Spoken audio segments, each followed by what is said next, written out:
Good evening, everybody. Good evening. Let me first welcome everybody to a different Booklist Cultural Center, also known as the People's Residence. I work here. I'm an associate here, but I'm especially proud today because I'm a St. Lucian. So it's the first time it's a St. Lucian event, yay! So welcome St. Lucians to the People's Residence. We are really, really happy to have you here. And Ember, we're really excited about your presentation. Thank you, Anna, for making this happen. Thank you, everybody who contributed to this. So without any ado, we'd like to go over to Kimberly, who will do the land acknowledgements. Yeah. Hi, good evening, everybody. My name is Kimberly Palmer. I'm a PhD candidate in the Faculty of Environmental Studies at York. I'm also from St. Vincent, not St. Lucia, but close by. Neighbor. Right? You know what I'm saying? Yeah. When I'm in the north of St. Vincent, I see the pitons right over there, so, you know. I'd like to welcome everybody and start the event with a land acknowledgement. We acknowledge that this event is taking place on the traditional territory of many indigenous nations.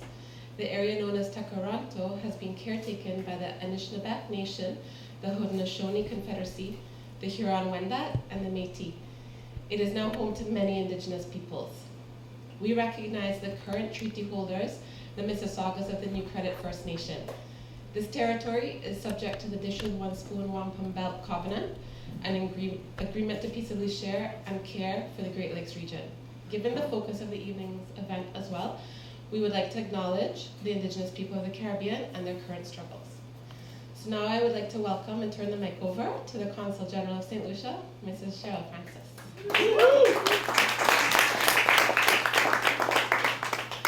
Good evening, everyone, and it is certainly a pleasure to be here with all of you.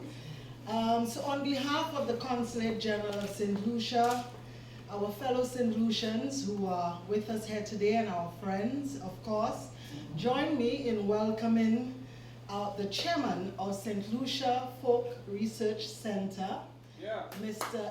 Bert Charles.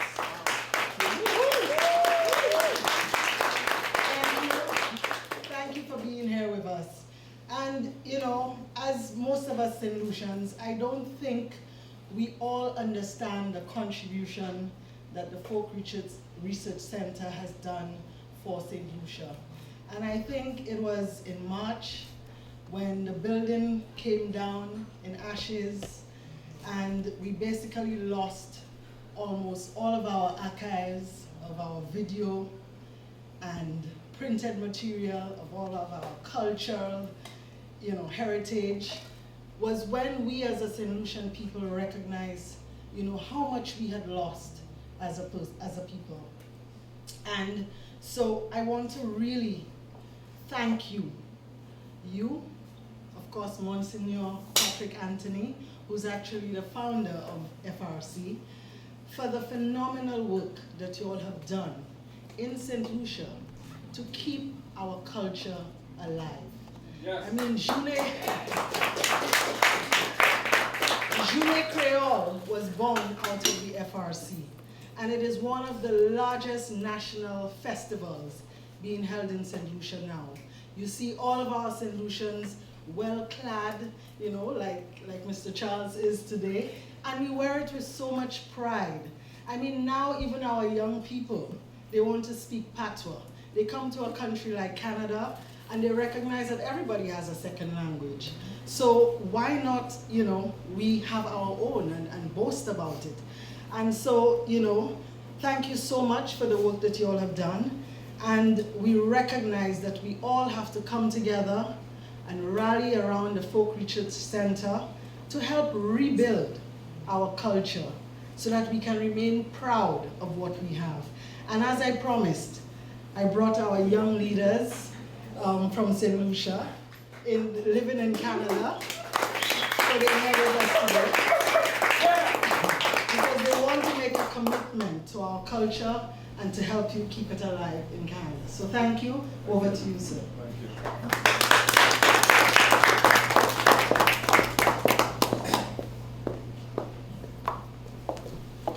So at this moment, it gives me great pleasure to be the person chosen to introduce Amamai Lakai. This means somebody from home, Mr. Emma Charles. On this occasion, I do want to take a minute to congratulate Mr. Charles on his latest appointment as the newly appointed president of the WACC, which is the World Association for Christian Communication. Let's give him a round of applause. So this organization works with the mandate of building communication rights in order to promote social justice. Noted that this is a global organization. Side note that St. Lucians are always worldwide. Emma Charles is an experienced communication and media specialist. He serves as the chairperson of the Monsignor Patrick Anthony Folk Research Center of the Monsignor Patrick Anthony Folk Research Center of St. Lucia. For more than a decade, he has been at the forefront of the movement to research, document, and teach about the traditional and vernacular culture of St. Lucia and the Eastern Caribbean, originally serving as the executive director of the center, established as a repository of St. Lucia's cultural heritage, as shared earlier. This institution is the only one of its kind doing this kind of in-depth work on language and culture within the Caribbean. We are cognizant that the center is actively recording and researching lives, histories, and continuities. Mr. Charles has held top administrative, managerial, and leadership positions in the public sector, including Managerial Director of the Eastern Caribbean Telecommunications Regulatory Authority. Previously, he was Director of Information Services and Communications and Public Awareness Consultant for the Organization of Eastern Caribbean States. He is a member of the International Trust and the Telecommunications Executive Management Institute of Canada. Mr. Charles has a master's degree in telecommunications regulation and policy from the University of the West Indies, Jamaica, and an MPhil in development studies from the University of Sussex, United Kingdom. His published and unpublished work focuses on cultural development, communications, and the use of St. Lucian Creole language. Creole language in all the Caribbean islands stand as testament to the resilience and creativity of the enslaved Africans brought to this part of the world in a space where they were not allowed to read or write, separated from close kin to interrupt continuities expected to copy the language foisted upon them. We must understand the effect of language in shaping individual perception and world navigation, and what it means to develop languages from experiences to reflect selves that have moved beyond the circumstances forced upon them. Ek la pa ni pièce langage ki dou passe langage lang mamano. And I'll translate that there is no language sweeter than our mother tongue. To have now a descendant unpacking that language in relation to Creole effecting guidelines as policies indeed shows that we have survived and we continue to survive, and not only survive, but we are thriving. Let's give Mr. Emma Charles a round of applause.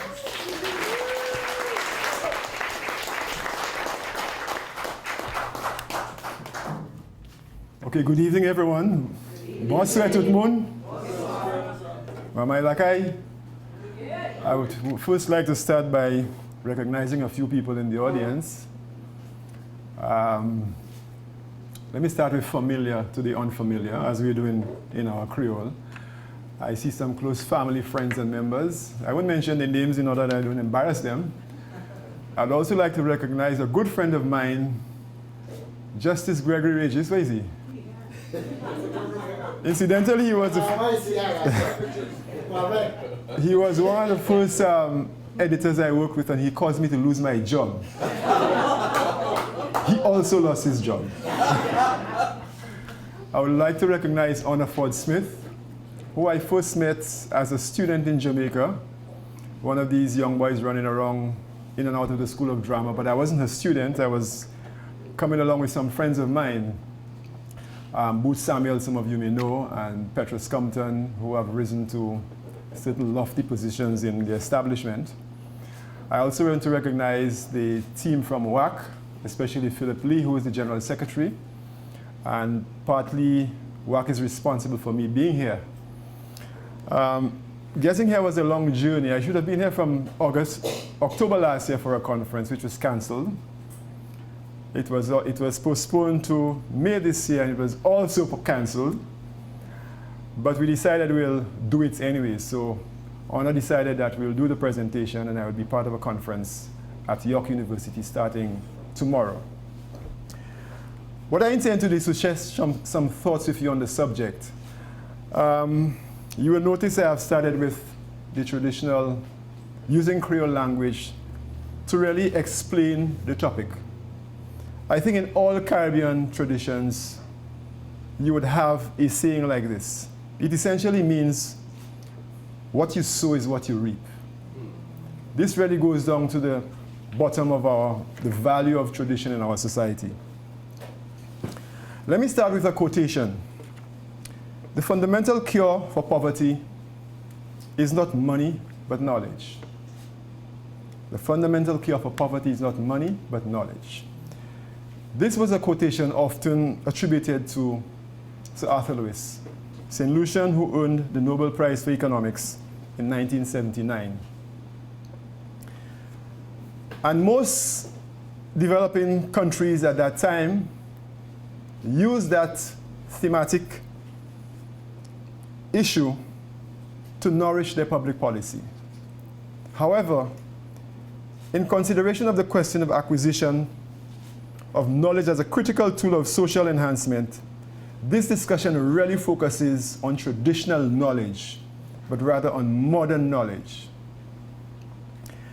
In my view, this bias may have first been introduced by Lewis himself when he argued that traditional agrarian sectors were backward and incapable of progressive attributes of the small capitalist sector, such as production for profits and use for savings to generate growth.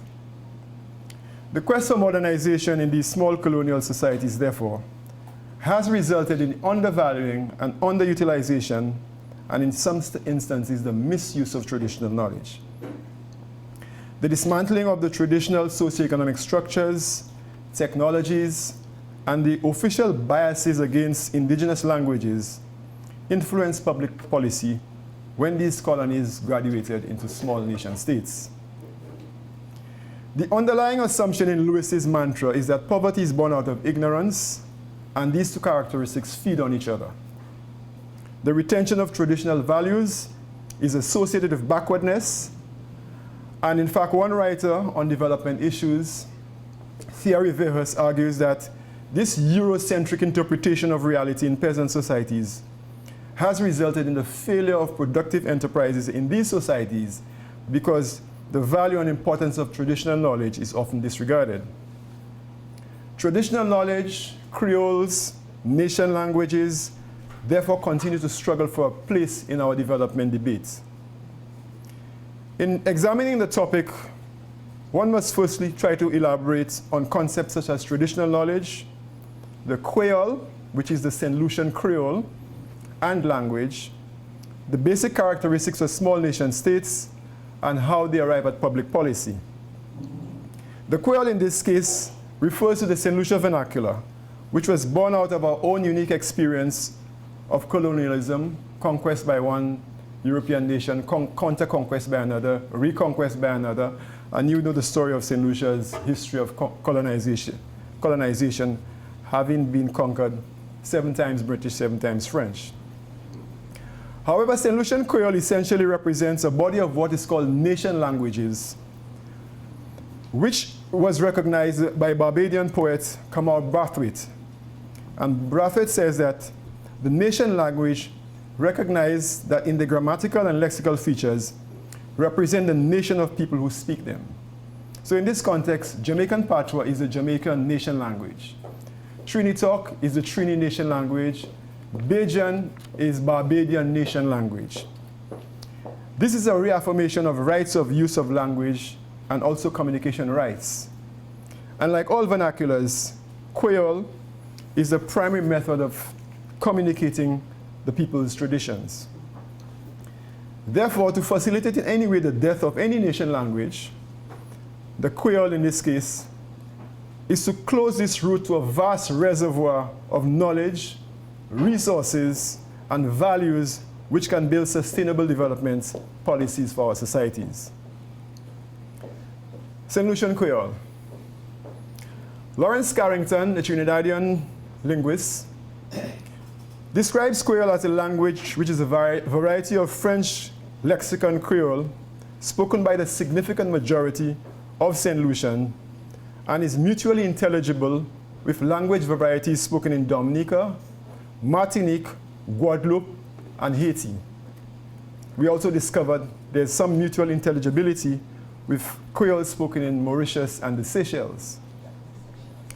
He notes that while the vocabulary is mainly French in origin, a small proportion of the lexicon includes pre-Columbian languages of the Antilles and also African languages. This close association with African roots is also supported by another St. Lucian linguist, Morgan Dalfinis, who is now based in the UK, in his work on Caribbean languages, in which he concludes that despite the differences in detail between St. Lucian Creole and Guinean Creole, for instance, quote, the similarities as far as syntactic behavior is concerned outweigh these differences. He says one seems to be viewing the same language twice with different words but the same syntactic categories. While the Creole and the English languages are unequal in official terms, and Creole speakers have not submitted to the dominance of English, Creole, we must recognize, has maintained its syntactic integrity, but is forced to accommodate new technical terms with the modernization and in terms of technology and so forth. Like most languages, it has to expand its lexical base. Notwithstanding the acknowledgement of the fact that Creole was the language of the majority of St. Lucians, these prejudices have been deep-seated historically. In 1884, one of the first historians to document St. Lucian socioeconomic life, his name was H.H. Breen, if you're a student of history, you probably know that name, described St. Lucian Creole as a language of toothless old women. Toothless old women. So in other words, they couldn't understand what they were saying. This characterization speaks to the social biases which have been recorded in a lot of historical texts on St. Lucia. Movin Alin, another reputed Trinidadian linguist working in the Caribbean, together with Morgan Dalfinis, argued that the prejudices against the Creoles were extra-linguistic, and the bias seemed to have been rooted in race and class issues. I'll give you an example. In the 1980s, for instance, these prejudices were codified in the statutes of the primary farmers' organization, the St. Lucia Banana Growers Association, which stipulated that the office of delegates, member of a management committee, or district branch cannot be held by anyone, quote, who is unable to speak and read the English language with a degree of proficiency sufficient to enable him to take an active part in proceedings of the management committee. Speaking about an organization with the majority of its members having Creole as a primary language of communication. This bias became entrenched even though educators in the region were highlighting the high levels of functional illiteracy in English at the time. The critical examination and the use of the transformative power of Creole began in 1973 with the establishment of the Folk Research Center, now renamed the Monsignor Patrick Anthony Folk Research Center. This led to a series of studies, programs, initiatives, and the creation of an orthography. These issues will come to a little later in the presentation. Let's speak a little bit about traditional knowledge and culture. And I just want to share two proverbs with you. Those of you who know it can translate to the person next to you. C'est vieux canari qui a tué bon manger. Any St. Lucians in here? All utensils cook good food. That's just a literal translation. The other one is c'est pour dormir en poulailler poule, pour salsi pour le cas enflé. In other words, the only way you could know if a fowl snores, you have to sleep in the fowl coop. You could extend that to almost any situation. These proverbs speak to both the intrinsic and the extrinsic value of traditional knowledge and address both the vernacular and also the familiar in a modern context. The FRC has always approached the definition of culture in its very broad formulation, as espoused by UNESCO, United Nations Educational, Scientific, Cultural Organization, to mean the features of a society, quote, that encompasses, in addition to art and literature, lifestyles, ways of living together, value systems, traditions, and beliefs. Folk Research Center used a very simple definition of culture in its early works. Culture, the things we do and the way we do it. In 2000, the government of St. Lucia completed a national cultural policy for St. Lucia. And it defined culture as not only the fruit, but the root of development, and must be considered in every phase and aspect of the development process. Indeed, it may be more accurate to say that culture, the way of life of a people, and the physical and social environments are in constant dialectic, shaping and reshaping each other. When we study culture, we identify 5 components of culture. We have belief systems, religions, and so forth. We have traditional technologies. We have the food that people eat, or the cuisine. We have the creative expression, arts and letters. And we have language, the primary means of communication. Language is often described as one of the fundamental markers of a people's identity.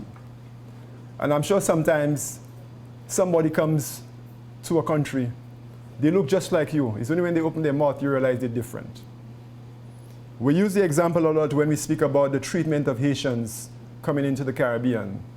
It's only when they begin to speak, then the barriers just certainly come up because we realize that they're different, quote unquote. Tradition is established over long periods of usage and time, and it's also another marker of any society, the traditions. Public policy in a small nation state. St. Lucia is a small nation state, and in the global scheme of things, St. Lucia is really a microstate with a population of 180,000 people. Gross domestic product of just under $2 billion US, a per capita income of just about 8,000 US. The main productive activities are tourism, service industries, including offshore financial services and construction. The tourism sector is estimated to contribute 65% of gross domestic product. And the structure of the sector appears to mimic what it replaced, the plantation-style economy that bananas was responsible for. Like the rest of the Caribbean, St. Lucia was colonized by the major European powers, English and French. Other countries which colonized the region were the Spanish and the Dutch. Our region, therefore, is a melting pot of religious influences, races, languages, and traditions. The populations of some states like St. Lucia, Barbados, Dominica are predominantly African in origin, while Suriname is a melting pot of African, Asian, and Javanese descendants. Small nation states were born out of 2 main conditions. Firstly, there was a colonial political system where privilege and money were the basis of authority. Secondly, there were plantation economies with marked social disparities. Societies were divided into propertied and propertyless, modern and traditional, and in Lewis's formulation, subsistence and capitalist production. When the colonies became independent, they assumed responsibilities for their policy formation. And in our countries, especially most of the Caribbean countries, the policy process is very straightforward and similar. Political parties vying for office come up with ideas which may be out of consultations with communities or groups. These ideas become executive decisions when they gain power, and some of these executive decisions are actually transformed into law. Some of the laws are passed in parliament, and these become formalized public policy. In some cases, consultations is required either by law or by the dictates of international agencies to provide funding for these countries. And there you have public consultation, which involves many more people in trying to develop public policy. But otherwise, public policy is really developed by small groups of people with their own interests. Public policy also guides the allocation of resources in any nation. It is created to support major sectors which are identified as the drivers of the economy. And in this process, the use of cultural resources are designed to serve the broader goal of economic growth. Some of the manifestations of public policy on culture in small nation states like St. Lucia, and I'll just list about 4 of them. One is that the operations of culture departments, most of them are underfunded, understaffed, and the mandates are usually constrained by narrow interests. Invariably, these culturally related state entities, such as museums and public service media, are also underfunded. Secondly, the implementation of what has been come to describe as community heritage tourism programs, which are also underfunded and receive allocations and concessions far inferior to those granted to large-scale enterprises in the tourism sector. Public allocations to agencies like the Folk Research Center, with a body of work on behalf of the people of the nation, their value far exceeds the annual budgetary support they get from state agencies. You also have increasing public support to new non-traditional art and entertainment events which are presented as part of our national tourism product. These include a slew of new modern music festivals which are across the Caribbean. The Government of St. Lucia Cultural Policy, published in 2000, was a result of some months of consultation. The policy treats traditional knowledge as this aspect of culture which is mostly commonly identified, and it forms the matrix of a people's cultural identity. So there's some recognition in the new discussion on the role of traditional information and traditional knowledge. The policy proposals include the enactment of legislation to protect and recover lost patrimony and the management and conservation of national cultural heritage. Ironically, since 2000, the only major significant piece of legislation on the culture has been the act to establish the Cultural Development Foundation. The promotion and preservation of traditional cultural resources has generally been left to the people. The FRC, and to some extent the St. Lucia National Trust in St. Lucia, have become the primary champions for the protection of traditional knowledge and resources in St. Lucia. The Trust is mandated by law to protect both the tangible and intangible heritage. St. Lucia has also enacted legislation to deal with intellectual property, which also extends to the protection of some traditional knowledge. So apart from the SLNT Act, additional legislation to specifically protect and manage the intangible heritage of St. Lucia has been very limited. Due to the underfunding of institutions like the Trust and the FRC, and low priority to programming on traditional knowledge, advocacy, research, and promotional work has generally been left to lobbyists and non-state agencies like the Folk Research Center. And now I come to the Folk Research Center, which is one of the main reasons why I'm here to speak about what we do. The FRC was established in 1973 by a young Catholic priest, then Father Patrick Anthony. He's now been elevated into the bosoms of the Catholic enterprise. He's now Monsieur. And a group of young people of different faiths, but the majority of whom were students at the leading Catholic secondary school, St. Mary's College. The main influential factors on the formation of ideas at that time were the Black consciousness movement, discussions on identity and Caribbean civilization, the proclamation of the Second Vatican Council, specifically the role of culture in evangelization, the mobilization of the Caribbean Conference of Churches, and its work on decolonization, economic and social development, and programs to combat cultural invasion from North America, and also consumerism. According to one of the founding members of the FRC, Didicus Jules, the Caribbean was at the vortex of these hot winds. And in St. Lucia, a sudden awakening to disguised racism and the persistent inequity and iniquity of the post-colonial society. Additionally, FRC members studied works of writers such as Thomas Aquinas, Jean-Paul Sartre, Frantz Fanon, Paulo Freire, Augusto Boal, Aimé Césaire, Eric Williams, C.L.R. James, and J.D. Elder from Trinidad and Tobago.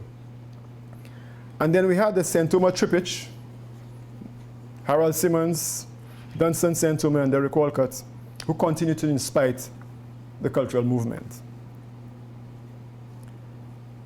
Invariably, the initiating activities of the members of the FRC included the acquisition of skills in theater and drama, participatory research techniques, audiovisual documentation, studies in faith and religion, studies in cultural forms and the Creole language, community facilitation, and literacy. There was a program of literacy in the prisons, for instance, in St. Lucia. Study led to action, action led to further study, which led to more concrete, meaningful action in our communities. The journey of the FRC from its inception, operating out of the Catholic Parish Center in Castries, to its first home at Mount Pleasant, which is a piece of prime property in Castries previously owned by one of the richest families, has been captured in detail by many founding and newer members, including Monsieur Patrick Anthony himself, Didicus Jules, Paulette Louisy, and others. The publication is edited by myself and John Robert Lee. It's called The Road to Mount Pleasant, Essays in Honor of Monsignor Patrick Anthony, which was published fortuitously as the last major book before the devastating fire of March 2018. In one of these articles, Anthony notes the real impact of folk research on development in St. Lucia goes far beyond what may be superficially judged as archivism. For besides the legitimation of traditional culture, besides the promotion of local cultural values and the affirmation of resilience against cultural invasion and penetration, there are development programs that face development issues head-on, unquote. It is instructive to note that the FRC facilitated the implementation of community projects in its research communities to address issues related to poverty and alienation. So what most people do not know, that FRC manage community economic projects in the communities, a rural community called Monchy, where we operated a community shop and an experimental project in the production of black belly sheep, which is a very resilient species at the time. The first decade of the work of the FRC, therefore, was very extensive research, the development of the Creole language, the coordination of these projects. However, the most significant achievement was the establishment of a movement called Mouvement Creole Saint Lucie. It was a grassroots, informal national organization made up of community members, linguists, academics, media practitioners, and educators, all committed to the promotion and development of the St. Lucian Creole. The movement became formalized in the Creole language program of the Folk Research Center. Between 1981 and 1983, the FRC worked with Creole language specialists from the global Creolophone communities under the framework of a group called Banzil Creole. Banzil means group of Creole-speaking countries. And among the members of that group were Martinique, Guadeloupe, Haiti, Dominica, Mauritius, the Seychelles, and we also had some representation from Louisiana, and of course, French Guiana. During that period, the orthography was developed and promoted. As you heard earlier, the FRC is a very unique institution in the Caribbean. It is a non-governmental, membership-based agency, governed and registered as a not-for-profit company. The program portfolio on cultural development is as extensive as the portfolio of the national state-funded cultural departments. Following an evaluation in 1983, the FRC mandate focused primarily on research and the transformative functions of culture. The specific program areas were research and documentation, the application of popular theater for interrogation of development issues, publications, and continued work on Creole. Some of the most significant achievements of the FRC to date, which have major implications for public policy on language, culture, and traditional knowledge in particular, are the following. The annual celebration of Journée Creole, or International Creole Day. This event has become the largest public cultural event created in the Eastern Caribbean in the post-colonial era. The development of key resources, including the publication of 2 dictionaries and a cadre of trained professionals at the postgraduate level in Creole studies with certification from the University of des Antilles et Guyane. Many instructional and creative publications and products are available in the Creole language. There was a 5-year popular theater program which led to the creation of groups island-wide which utilize traditional folk forms and Creole in theatrical production where they analyze development issues and propose solutions to community problems. Théâtre Pepla was also part of a regional project called the Eastern Caribbean Popular Theater Organization. Among the research projects, I need to cite 2 of them, which may be of interest to you. One was done in collaboration with the University of Vienna. It was a 5-year, very in-depth, extensive research program which captured, literally mapped the St. Lucian landscape and the various cultural resources where they were strong. They did special studies on the belief systems, looking at what some of the traditional religions call the Kele and its relationships to Christianity. This project also documented many of the traditional technologies that were used by our forefathers.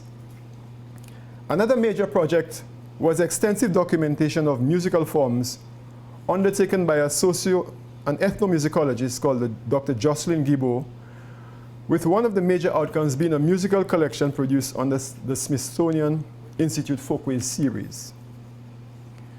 Research and education on contemporary cultural manifestations such as Calypso, Soca, Rastafari are also part of the FRC program. The FRC has trained many teachers in St. Lucian cultural education. Many students have done their research there. A very significant associated event and achievement was the use of the Creole language in the delivery of the annual throne speech between 1997 and 2017 by Governor General de Paulette Louisi. This was done every year. On the contrary, public policy which has been clearly articulated by governments in recent times are aimed at enabling acquisition of other languages, including Spanish and French, to facilitate our people's preparation for the world. And some have argued that we need to speak more Chinese as well. The challenges to the survival of traditional knowledge and resources in today's public policy space have not changed since the establishment of the FRC in 1973.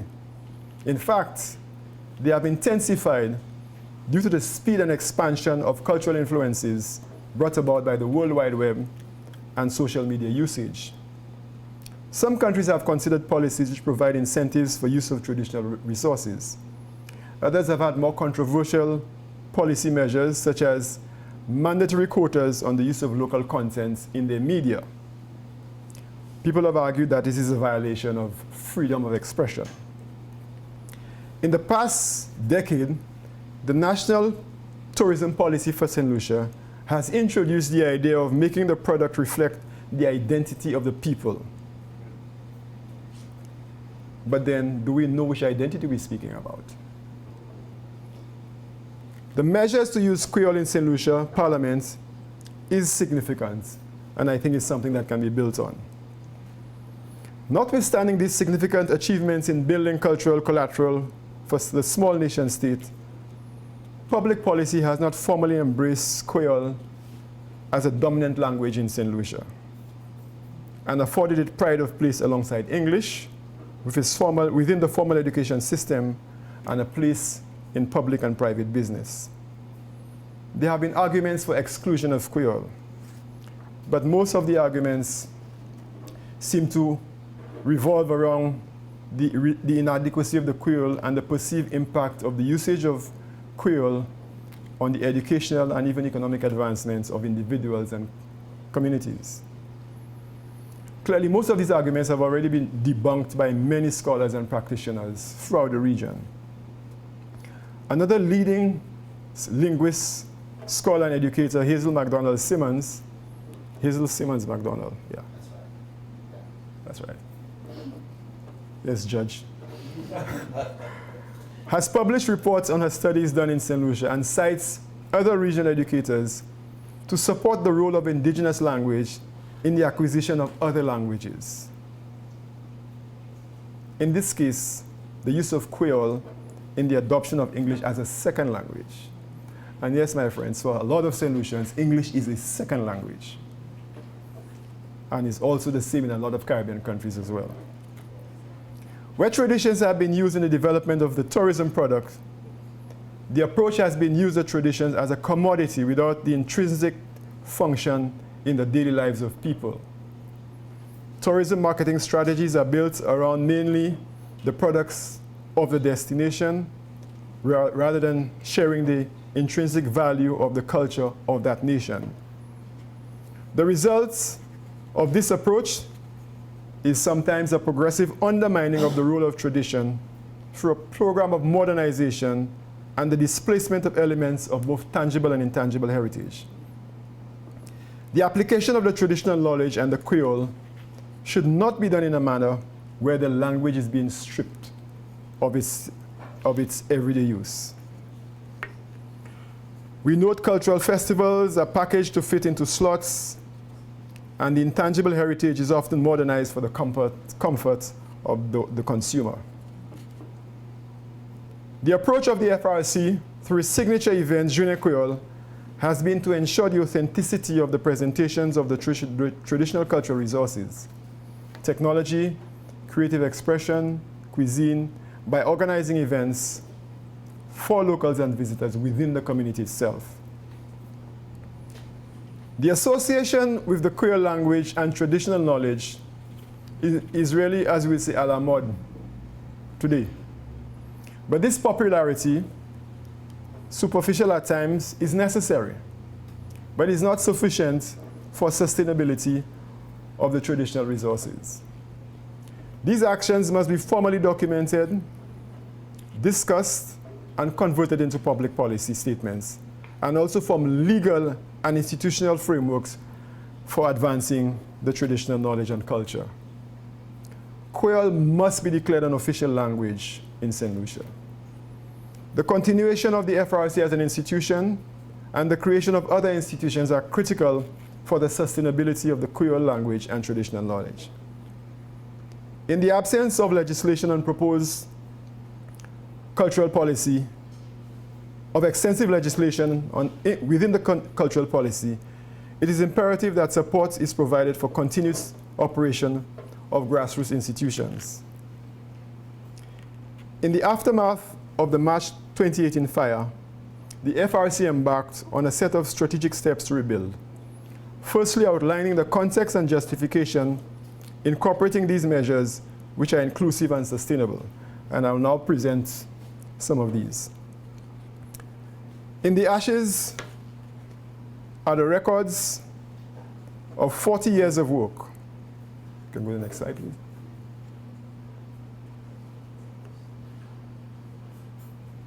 Thanks. Just, you could go to the next one, Kevin. Mm-hmm.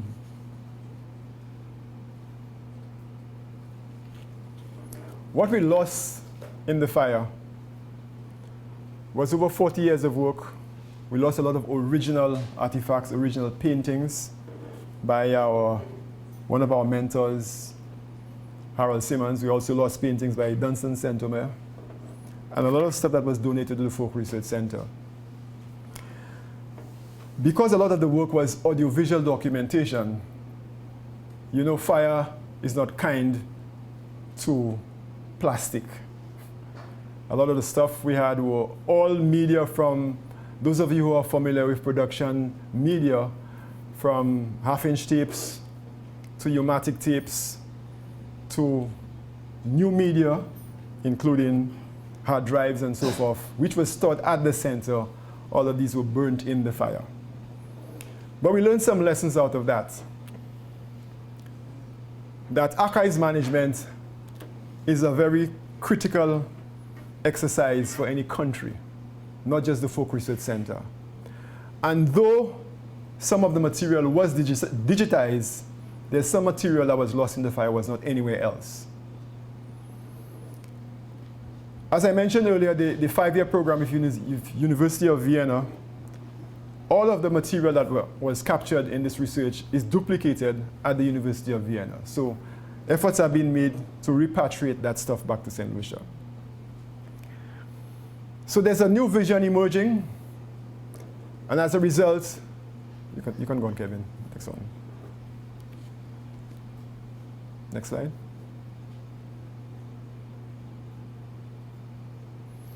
We look at 3 prongs of that vision. One is the programming. Rebuilding the research facilities at the Folk Research Center. That is almost instant because FRC was a very popular stop for research by people from all across generations, from preschool children to postgraduates, doctoral students who were coming to St. Lucia from all universities around the world. So we have actually re-established a small operation in Castries, not as extensive as it was before, but that is one of the first prongs of getting back on our feet. We also have to think of rebuilding the organization itself to support the research. And you're talking about the type of equipping of the Folk Research Center with the technology to do the digitization and further documentation. And to re-establish connections with key communities, which were really the ground springs of the work of the Folk Research Center. I have just mentioned 4 of these communities because they are sort of at cardinal points of one is in the north, one is south, and one is east, and one is west. So that is part of the strategy to go back and re-establish a relationship with these communities, which was where FRC started. Next slide. We also focus on building a new movement, trying to get as many young people as possible, building a youth and school membership base for the future. Of course, there will be the working with corporate entities and so forth, so that at least you could get the kind of resources you require to do the work. And also critical is rallying around Journée Creole as a signature event of FRC. And part of the reason I'm being here, for me being here, is to reach out to the diaspora, where we know that people who are interested in development of the country and perhaps have access to a little more resources than we have where we are. Next slide. Next slide. And critical is rebuilding the home. I put up this slide. This is the Folk Research Center building. And this is one of the remaining green spaces in the city of Castries. It's called Mount Pleasant. Most of St. Lucians do not know there. They have not been there because this was exclusively owned by rich families. And this property is available for sale. FRC's vision is to turn the entire area into a heritage park, where this would become demonstrative plots for our traditional herbs, our traditional plants.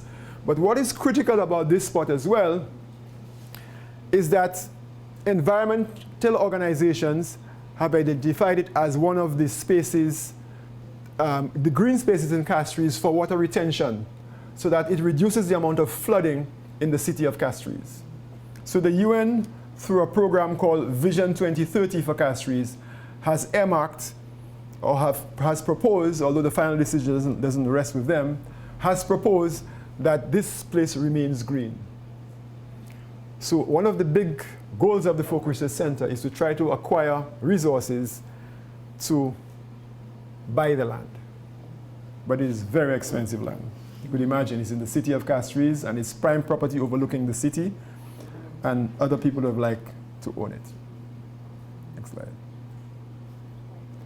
And how can you participate? A volunteer. Volunteerism, I understand, is dying not just in St. Lucia but around the world. But we still appeal for volunteerism as part of our vision and our strategy going forward. To be part of the movement. And what we're trying to do is to make every St. Lucian a researcher. Every St. Lucian who reconnects with their roots, reconnects with their culture, can identify some bit of knowledge or some bit of information that contributes to the wider body of knowledge that can be shared with the world. And once this is captured, then the technology is available for these to become placed on portals that you can access from anywhere. Whether you are students or you just want to find out how to do a little wop duet, or how to dance kutumba, or how to do two steps. Yeah, I'm sure you would be interested in that. To do two steps in the quadrille and so forth. So that is the vision of the Folk Research Center, that the whole approach to the management of cultural information has to change. One of the museums that we plan to build is in the home of Cécile Descartes, or the person we call the Queen of Culture, is to make it more interactive. People have walked away from museums in our part of the world because they don't understand. And it's not taught to us growing up in schools to appreciate museums and so forth. And archivists are known to tell young children, do not touch this. So people sometimes stay away, they step the distance away from, they don't even know what's in the museum. And we have lots of valuable artifacts and information. Next slide. So our vision would be inspired by our mentor, Harold Simmons, is to broaden our horizons and opening of new perspectives and the widening of the vision of the work of the Folk Research Center. The association with the Creole language and the traditional knowledge. Sorry. I just want to go into some concluding remarks just to sort of tie everything together. The life story of the Folk Research Center to date highlights the inadequacy of public policy on traditional knowledge and Creole. But this story also presents the possibilities and outlines the role of the bearers of traditions in their preservation and their promotion. Would the situation have been different if Lewis was interpreted differently? Or if Lewis has specified the role for traditional knowledge in development?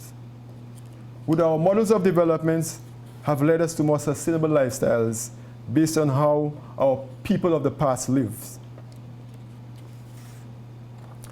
There has been some articulation of new thinking on traditional knowledge, also in policy formulation.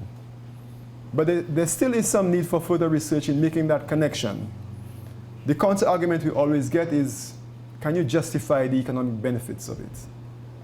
We speak about the intrinsic social values, but of course, for someone to fund you, they want to make sure that there's some kind of economic spin-off. Junior Creole is a living example of the economic benefits of promoting culture. Every year you have these massive events, which has tremendous turnaround in economic returns for the people who participate. During the past decade, there have been intensive actions at addressing climate change. The increasing carbon footprints can be directly related to modernization and the introduction of technologies and lifestyles which increase emissions and also compromise our natural resources. Is the Back to the Roots movement of looking at alternatives based on sustainable lifestyles of the past viable? That's my question. Traditional knowledge in particular and cultural analysis has to be mainstreamed in the policy process in the same manner that we have mainstream gender and climate change, that they have risen to the top of the development agenda. After decades of public policy, which has not aggressively pushed our traditional resources, is it the right time to start now? My answer is yes. Thank you very much.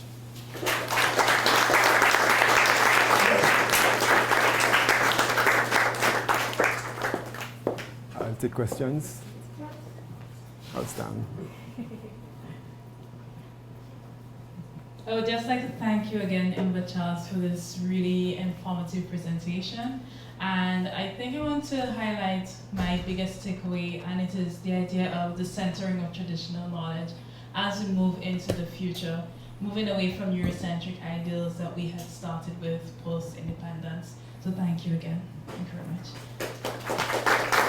I'll take questions. So we're going to regulate a few questions. Okay, anybody who has questions, we could do the traditional raise your hand, and I have a question. you could come I have a closer. question. Yeah. All right. But thank you for this presentation. Actually, when you got fired, it was a very good cause. If you hadn't followed me and got fired at that time, you wouldn't be doing what you're doing here today. So it was a good thing, my friend. It was a good thing. But my question is this. Some people have argued, in the case of St. Lucia, that Creole, which is acknowledged to be here? Oh, the first language, of St. Lucia. But some you can people take off the argue slides, you know. in this You can take off the slides. world, in this changing world, especially now with the rise of nationalism and the craziness that goes on in Washington, that perhaps St. Lucia should get in line and treat Creole simply as a cultural language. What are your views on that? Well, what is a cultural language to start with? And if you didn't get fired, you would not have been a judge. I hope this is going all night. Okay, I think what we have to realize is language has functions. And the primary function of language is communication. Language is also a means of preserving some aspects of your tradition and so forth.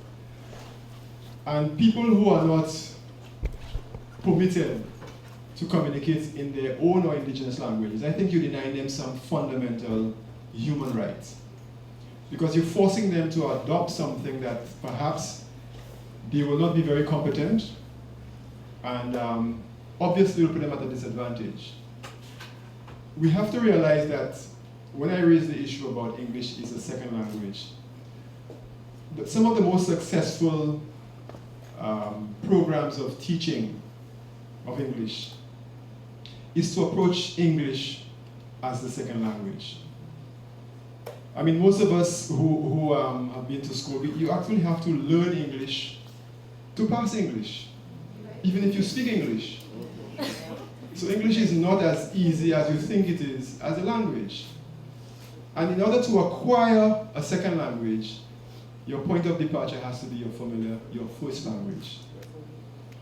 St. Lucians who are older than me in the group would have heard stories of children in the classroom struggling to speak. And as soon as they just jump out of the classroom, they break into Creole almost immediately. And this is the level of comfort. They communicate, they create in Creole as well, and then they go back into an alien space, back into the classroom, to communicate in English. Now, things have changed over time because of the predominance of media and so forth, and a lot of travel and communication. English is used more widely across St. Lucia.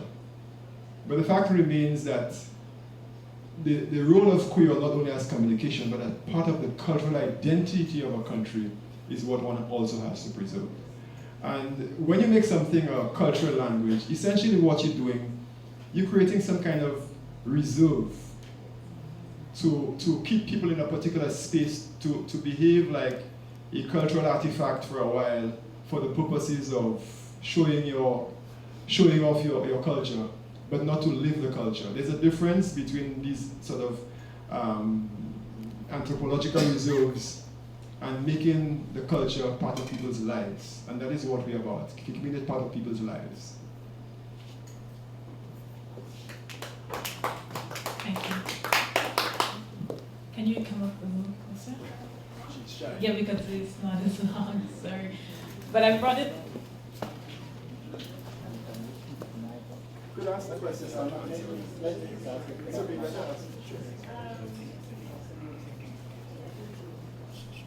English is a written language, and I, being a solution, having learned English first, and then patois, actually when I went to England, because all the people there whom I associated with spoke patois, and so I learned it there.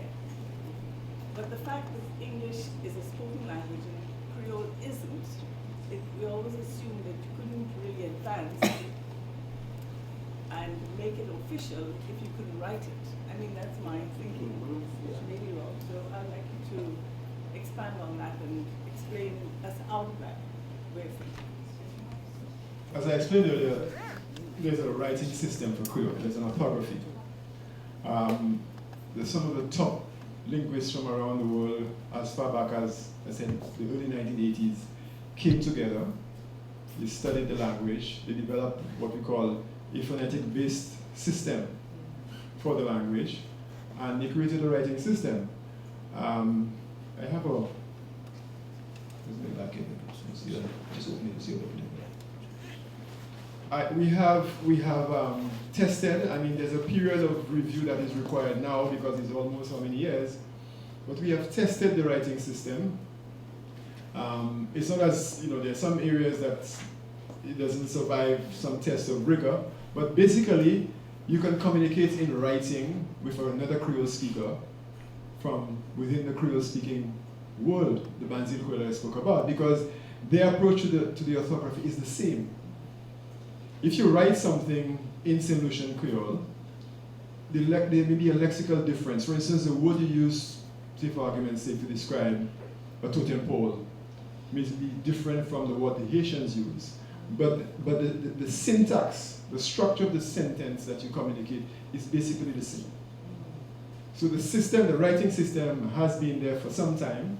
And it's because it's a chicken and egg situation. If you do not provide the type of official support and you don't mainstream, then people will not take it seriously.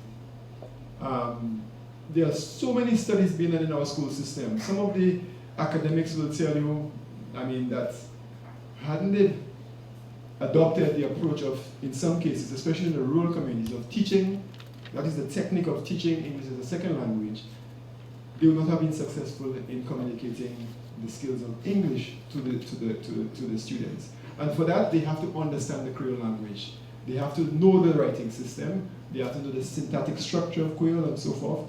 So it's not just because that many people don't know it, that doesn't mean it is not a language. It is because it hasn't been officially accepted. The Seychelles has Creole, French, and English as 3 official languages. Creole. Haiti's first language is Creole. Creole and French are official languages in Haiti. There's nothing wrong as a policy in having a bilingual society. What you have to ensure is that there are resources to support bilingualism. And it is coming up already. There are cases in St. Lucia where at events you may do, especially during Creole, you can do your signage in both English and Creole. So people learn out of this. There are simple ways of starting to learn the system. Most people approach languages sometimes by learning the more salacious aspect of the language, how to, you know what I'm talking about. And, because it's easy and it's probably exciting and so forth, but we think there has to be a serious approach to the language because it is the communication rights and the means of communication of a large body of people. If you don't, it means you are continuously marginalizing these people, keeping them backward in traditional ways, and they're not causing them to be prominent in the society.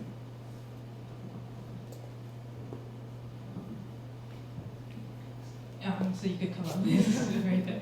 But just before she asks a question, I just want to reiterate what you were saying, because I taught for a while at a primary school, and it's very interesting that you will tell the kids one thing in English, and they will look at you and there will be like a blank expression. And you try to teach the same concept, you say it in Creole, and all of a sudden they're like, oh my goodness, yes. Like we're teaching time and you tell them, okay, so you can't arrive, if you decide how you subtract or add, you can't arrive earlier than when you left home, and they look at you like, and they say, oh, passa, oui, ve, plita, passe, and then you, oh my goodness, yes, now I get it. So this is extremely important because it's a large body of St. Lucians who would learn in that way, who would need that first language that you grew up with, even if it's sometimes English Creole in itself that you grew up with as your first language. So yeah. So my question on behalf of our group as well is, I know you mentioned the importance of volunteerism and the involvement of the youth in helping to revive the Folk Research Center. So my question is, how do you see us playing a direct role in that, or what is it that we can do as our group from here, as well as how can we help partner with the groups back home, the youth groups? How do you see us, what role would you see us playing in? So thanks for the offer. I presume it's an offer? I think there are several ways. I mean, from where you are, lots of young people are now into technology and so forth. And this is the direction we're going. So the type of assistance that can be made available to the Folk Research Center is helping, like, you build your social media platforms where you have these skills that can be, because this can be done from anywhere. You don't have to be in St. Lucia to do that. The other part I spoke about is every St. Lucian a researcher. You'll be surprised that there are lots of St. Lucians who are in Canada who know quite a lot about St. Lucia still. Sometimes you might, I remember when I was a student in the UK, sometime during November, a friend of mine invited me to a dance, a private dance at somebody's home. So we went into the place, and I was very cautious as to who I'd meet. You introduce yourself in English. As soon as they opened the back door, I swear I was back in Denry. They were cold pots, people who were using the same terms they used to describe each other. They were same kind of conversation, and the amount of historical information that I was able to get from some of these people who are not in St. Lucia. So that is part of the engagement you can consider, to reconnect with the St. Lucians who are here, to tell you their stories, to tell you the stories about the interaction with our culture, the history, and so forth, and that can be shared back with the Folk Research Center. Of course, there's the material engagement in terms of assisting in mobilizing funds and equipment. I mean, we would not like for you to go on any kind of fundraising unless it's something very specific. So at least there's something you could target. I mean, we can share that information with you. What is critical for us now is a lot of equipment to document, to do our interviews and so forth. A lot of portable equipment. When I worked at the Folk Research Center, it took 3 of us to do an interview for video. Where's Paul? Paul is still there? Yeah. Paul, remember these big cameras you used to have, and then you have a big tape recorder on your shoulder with somebody else carrying the tape recorder. And this could only take a 20-minute tape. TK-47 camera. Exactly. And if you went out when the atmospheric conditions were a bit humid and the equipment seized, you would have to wait for about 3 hours before it dries up to start the interview. So we're living in very good times now that provides us with the expertise and the technology to do much more than we did a few years ago. So in my view, the catch-up time might be much shorter. And that is where, if more people are engaged, like a few years ago, it was just a group of hobbyists who were involved in doing that work.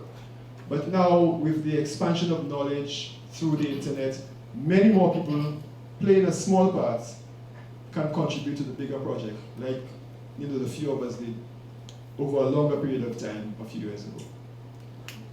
So we'll keep your information and we'll get in touch with you. We have somebody, if you could come up on it.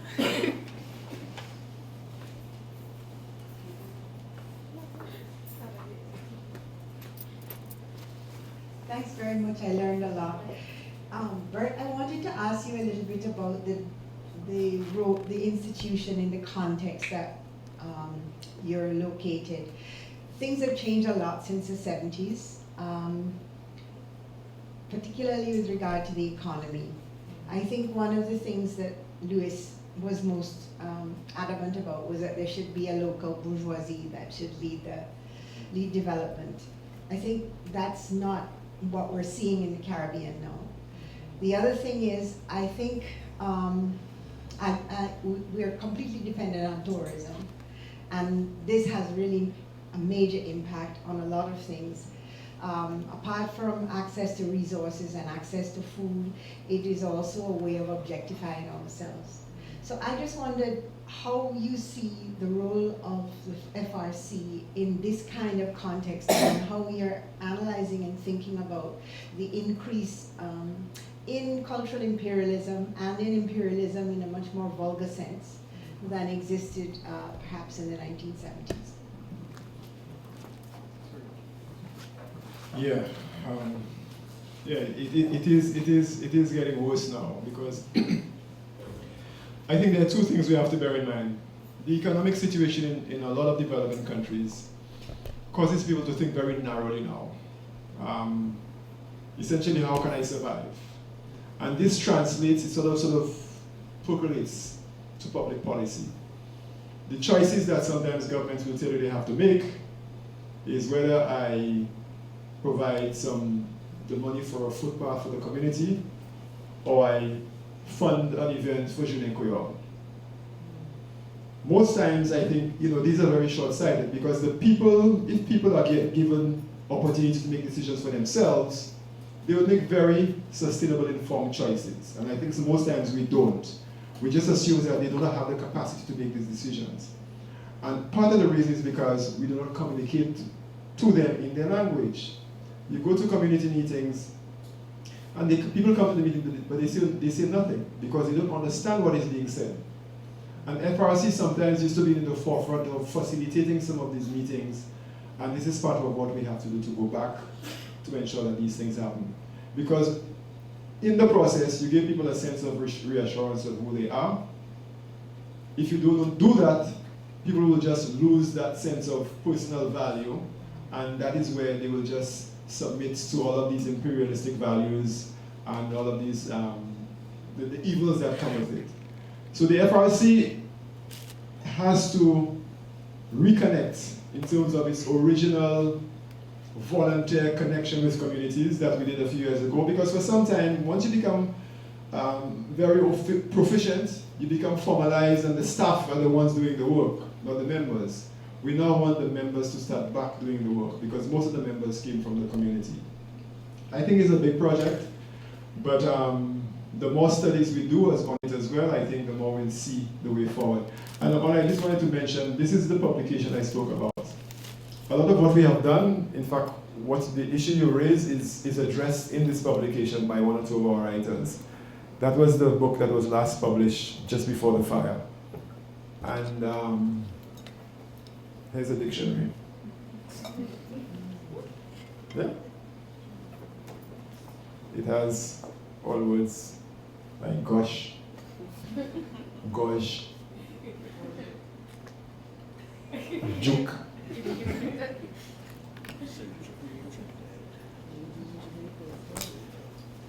And we would like to publish, again, for your offer. These are the two publications we would like to re-release, because all our stocks of these got burnt in the fire. Yeah, and this is one of St. Lucia's, one of our bestsellers was a dictionary.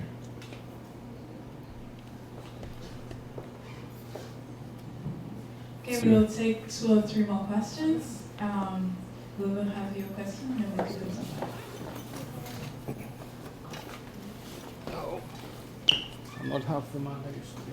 Good evening. Good evening. I am really excited about what's happening. She was before you. I'm so sorry.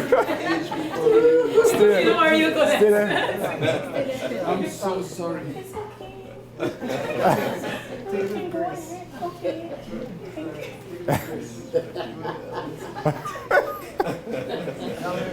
Hope you don't have me on camera. Sorry. My question is, I'm not sure if it's like a suggestion as well. But has the FRC considered reaching out to schools and maybe starting from probably like the primary level? Because if you start, for example, teaching the culture from a younger level, because at the end of the day, the youth is the future, and sad to say, if we want something to continue, it's best that we introduce it to the youth early on, so that, excuse me, the more young people, the wider the network, actually, the more. So maybe if you introduce it earlier on, students can grow up with it, and then Creole can actually become another language to them, and our culture can be more to them. Because going to school, I barely learned St. Lucian history at school.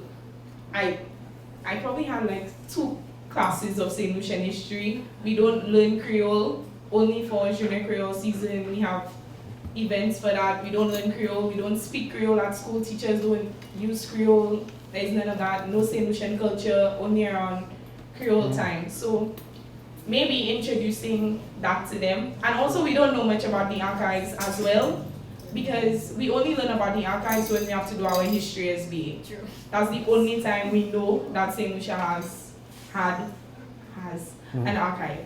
So maybe if we start earlier on introducing it to the schools, then we can go further. Good point. Thank you. I take it more as a suggestion than a question.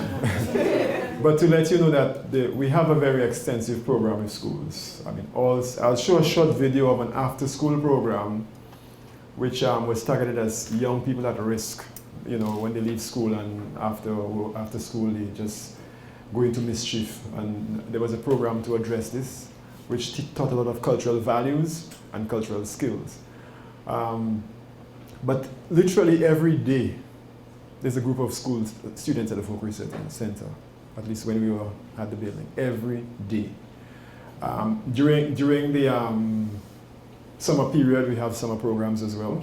We also have special projects to train teachers, which is done in association with CAMDU, the Curriculum Development Unit. The late Derek Walcott, when he was teaching, a number of his students came to St. Lucia on some of these short 2-week programs.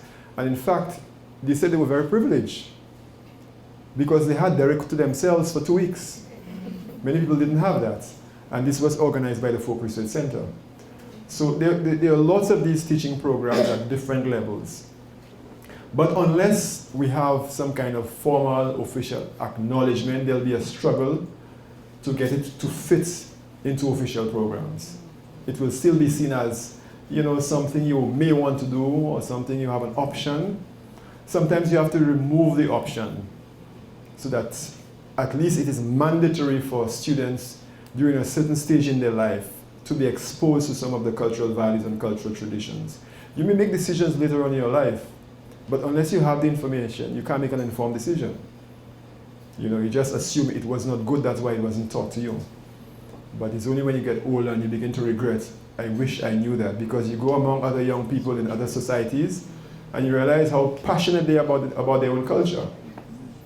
And you say, but why my mother didn't teach me? Why did they prevent me from speaking Creole?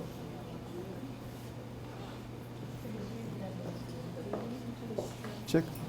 Just go in the bag, that small pocket. There's a jump drive. Wow. Yes, my brother. I heard you said a certain time in your life. Another one, not this one. Another. You just said a certain time in your life, which is better than never. I think it should be introduced from the womb. Put it in for me. You can take off this one. Babies. We lose a lot of those early songs, you know, all those lovely folk freedom songs that we had. That is lost. So we want it at an earlier age. this is going international. I'm glad to be part of it. I wish you well. I hope you can come back to us sometime. Thank you. If I may, how many of you video? can't speak Patois in here? Cannot speak Patois. There's a video. Wow. Maybe I'll try to teach you something. I want to play this. You can hold this mic for me. Let's do the song.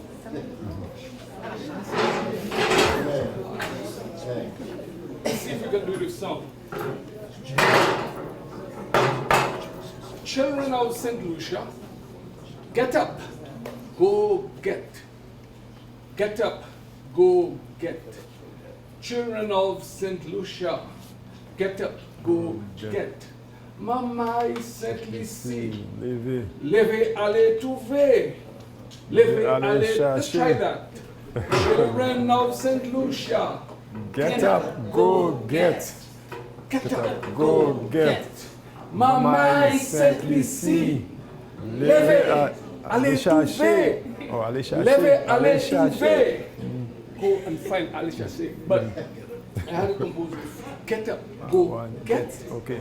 Allez trouver, allez lever, trouver. Ah, my Saint Lucie. Get up, go get. Get up, go get. Get up, go get. Get up, go get. Get up, go get. Levez, allez trouver. Levez, allez trouver. Levez, allez trouver. Levez, allez trouver. Maman Saint Lucie. Get up, go get. Mama, go get. Levez, allez trouver. Ah! Allez trouver. Thank you. I will take one more question after this. We had a hand up. I just want to show a short video to end. Okay, so we have a short video that we're going to end with. Good night, good night. Good night, good night. My question for you is, I understand you have, you said programs for the school, with the schools. Mm-hmm. What's the highest level of school education that these kids come from? Like what grade or form? Secondary school. Secondary schools? Mm-hmm. University, actually. University, Mm-hmm. okay. What is your experience of the challenges with the generational gap and trying to, I guess, pass on that information to a younger generation of children who, I guess, don't necessarily share your passion? Because for us, I think that's one of the biggest things. So the reason we even formed this group, one of the prime parts of our mission is to bridge generational gaps, and we're trying to find out how we could work with the older generation. It's funny because there's a lady back here who said something to me concerning how the younger generation no longer submits to the elders. And that is part of our St. Lucian culture. We know it's not just St. Lucian, but a lot of our Caribbean culture. And the thing is, a lot of younger persons do not necessarily share that, I guess, traditional perspective anymore, because things are changing. We're born into a different world. The world that, I guess, the older generation came up in and that they're fighting for. We born in a different world, right? A world of a bit more freedom, a bit more, basically. So with regards to that, that's what I'm asking.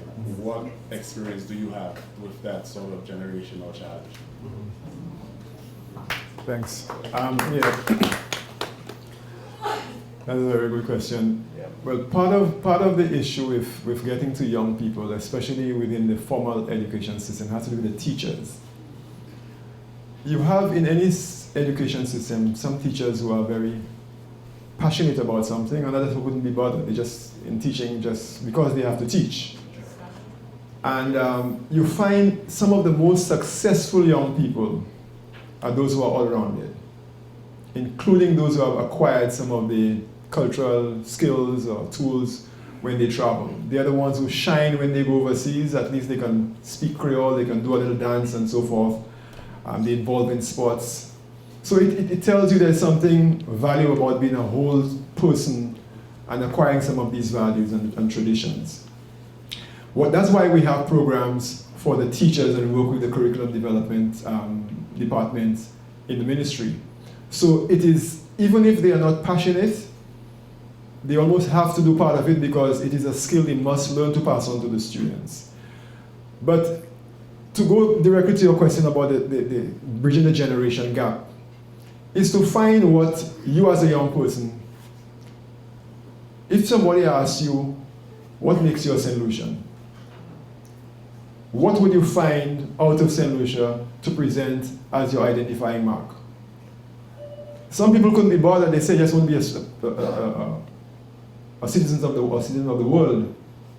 So they don't want any identifier, they want to shift from wherever they are. But there are lots of people who still want to be able to be identified, because no matter what you do, when you leave your home, you actually are a second-class citizen somewhere else. Just, you know, we can't be pretensive about that. You will come up with some encounter at some point in your life which will remind you you don't belong. So hence the reason why, you know, we try to instill in young people, get something that you could fall back on that identifies you, get some comfort in. Even if when the two of you are walking down the road and then you face some racism, the two of you can share something in Creole about the person who's trying to, you know, that they don't understand. Even if it comes to that, that is the beginning of a reassurance of who you are and of where you came from. You know, so that's the starting point. The other thing you need to do as well is, I mean, there's some more functional knowledge that you need. What makes you different as an individual is to try to find something that nobody else has done or try to create something new. And you always have to, you can always find this in the bowels of your tradition. There are lots of things in our food, in our traditional plants, in our traditional technology that need to be developed. You know, that is where you can go back and say, okay, if I want to be an inventor, I want to do something different. People have done all these sorts of things already. What can I do? You can fall back into your own culture. I mean, lots of big corporations, that's why they get at some of the traditional resources of small countries, because once they begin to monetize these, then it's crap or smoke our pipe, you know? So it's not an easy task in terms of bridging the generation gap because of the amount of freedoms, especially which are entrenched now in law, given to students. I mean, you really can't force children these days to do things they don't want to do. Probably in our time growing up, in my time, when your mother said you had to do so and so, you had no choice, because your mother was the law. These days, the government is the law, not your mother. So I mean, it's something needs thinking. I can't give you the full answer, but I'm just telling you the way we're approaching it. And this after-school program, this is just a short video of the program that we did, and just to indicate to you how we work with young people in a different sphere, not in the captive education system, but those who are at risk after school.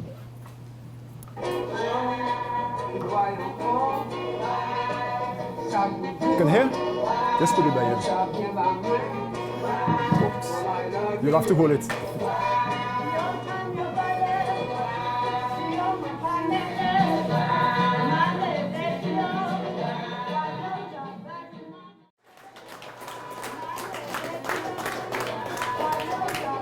Okay, so do you have any, it needs to be like very quick, super quick. Back in the day, of course, you know, our parents would you know, dissuade us from speaking the Creole language, and it was looked down upon. My question is, the other countries that speak the Creole language, like Haiti and the French countries, have we ever thought of partnering with them to develop our Creole language just like they have? And how do they see our language? Is it, because sometimes I think the French would even look down on our language, where it's considered to be broken French. So how does the French view us of our Creole language, and have we ever tried to partner? Well, the people we are closest to, Martinique and Guadeloupe in the Caribbean. And these people are very strong, militant advocates of Creole language.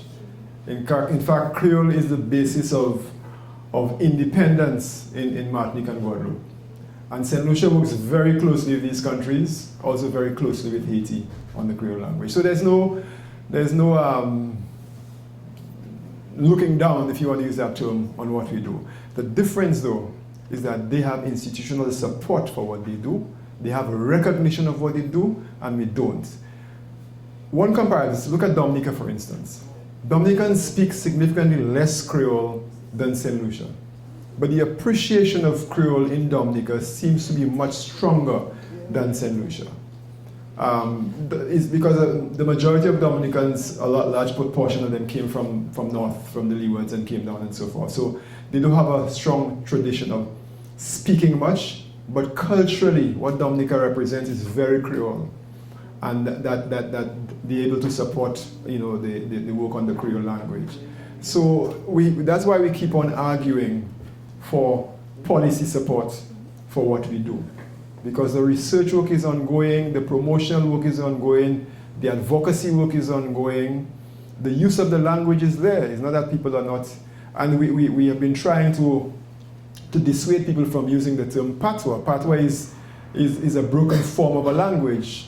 All Creoles are intrinsically in themselves languages because they have the structure and they have their own lexicon.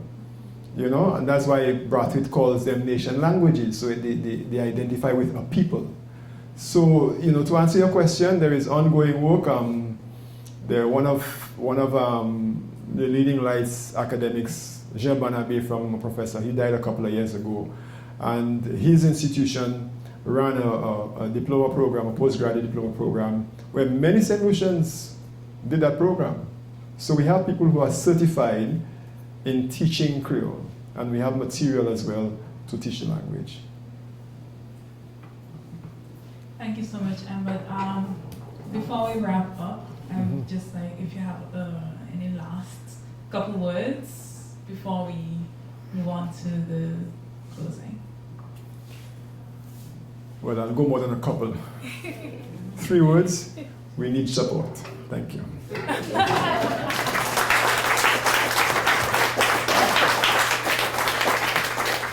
And I call on the individual from WACC to come up and... Philip Lee. Philip Lee. Dr. Philip Lee.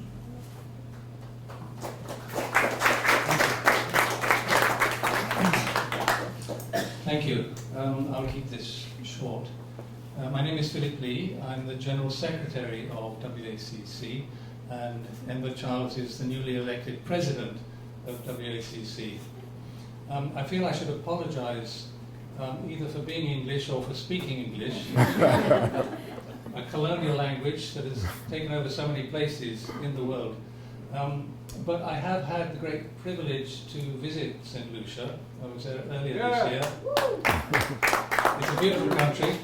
I'm sorry I don't speak a word of Creole, but Embert is going to teach me, he's promised. He's got 4 years to do it in. A bit longer than WAC is very glad to have been able to support the Folk Research Centre almost from its inception in 1973, but in a number of ways since then.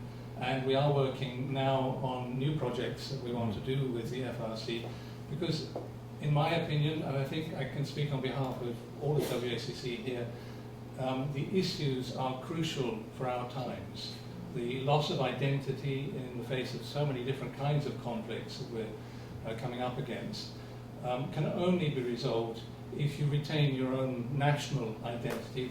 And the way to do that, of course, is through language. If you can't do it through language, you're not going anywhere, or you're going nowhere fast. So I'm looking forward to working with Embert and the FRC, and perhaps also with the St. Lucian Consulate here in Toronto. We're based in Toronto, and we can have maybe a 3-way conversation how that could come about. But thank you very much. Thank you for inviting me to say a few words here. Thank you to Embert Charles for the most entertaining, fascinating speech this evening, and I hope to meet you all again.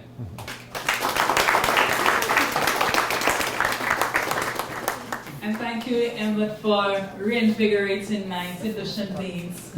Let's give him a round of applause.